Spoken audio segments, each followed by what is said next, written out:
Hello. I'm here to visit you again and to read you another fairy tale. I do have a bit of a surprise. I don't have my Grimm's fairy tales with me. Every fairy tale I've read so far, I've read from the Grimm's collection. But tonight, I thought I would read from another collection that I do really like. And I know you've heard of him. He is also famous for having written down a lot of fairy tales, and his name is Hans Christian Andersen. And he has some really famous fairy tales that the Grimm's brothers don't include in their collection. Hans Christian Andersen tends to be a lot more wordy than the Grimm brothers, so some of his tales are very long. But tonight, just as sort of an introduction to his fairy tales, I thought I would read one of his shortest.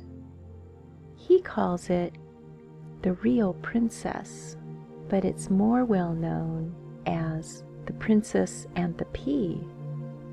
But once I've read it, you'll understand why the title is a little bit wrong, because it is actually about a princess, but it's not about a single pea.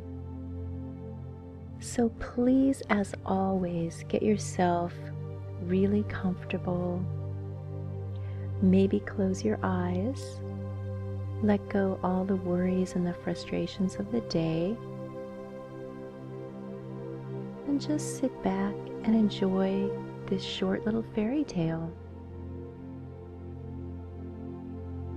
The Real Princess. There was once a prince who wished to marry a princess. But then she must be a real princess. He traveled all over the world in hopes of finding such a lady. But there was always something wrong. Princesses he found in plenty, but whether they were real princesses, it was impossible for him to decide. For now one thing, now another, seemed to him not quite right about the ladies.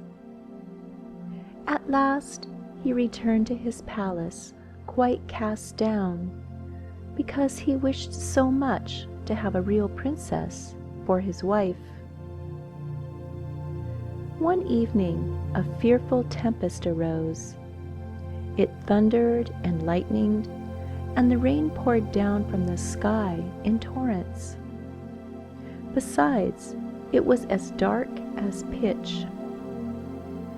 All at once there was heard a violent knocking at the door, and the old king, the prince's father, went out himself to open it. It was a princess who was standing outside the door. What with the rain and the wind, she was in a sad condition. The water trickled down from her hair, and her clothes clung to her body. She said she was a real princess. "Ah, we shall soon see that," thought the old queen mother. However, she said not a word of what she was going to do, but she went quietly into the bedroom, took all the bedclothes off the bed, and put 3 little peas on the bedstead. She then laid 20 mattresses, one upon another, over the 3 peas, and she put 20 feather beds over the mattresses. Upon this bed the princess was to pass the night. The next morning she was asked how she had slept. "Oh, very badly indeed," she replied. "I have scarcely closed my eyes the whole night through. I do not know what was in my bed, but I had something hard under me, and I'm all over black and blue. It has hurt me so much." Now it was plain that the lady must be a real princess, since she had been able to feel the 3 little peas through the 20 mattresses and 20 feather beds. None but a real princess could have had such a delicate sense of feeling. The prince accordingly made her his wife, being now convinced that he had found a real princess.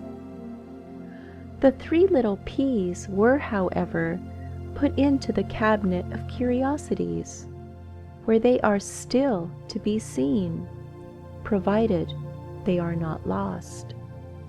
Wasn't this a lady of real delicacy?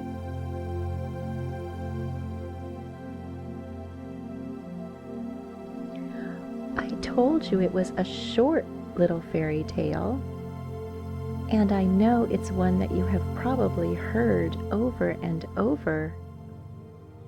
I do think most of us grew up hearing in this fairy tale that there was only a single pea placed under the 20 mattresses. And indeed, in the real story, there are 3 peas, which, according to Hans Christian Andersen, are still somewhere in a cabinet of curiosities. So I hope you enjoyed this short, sweet tale.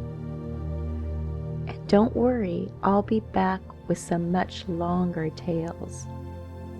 So please have a wonderful sleep and a wonderful night of relaxation and the happiest of dreams.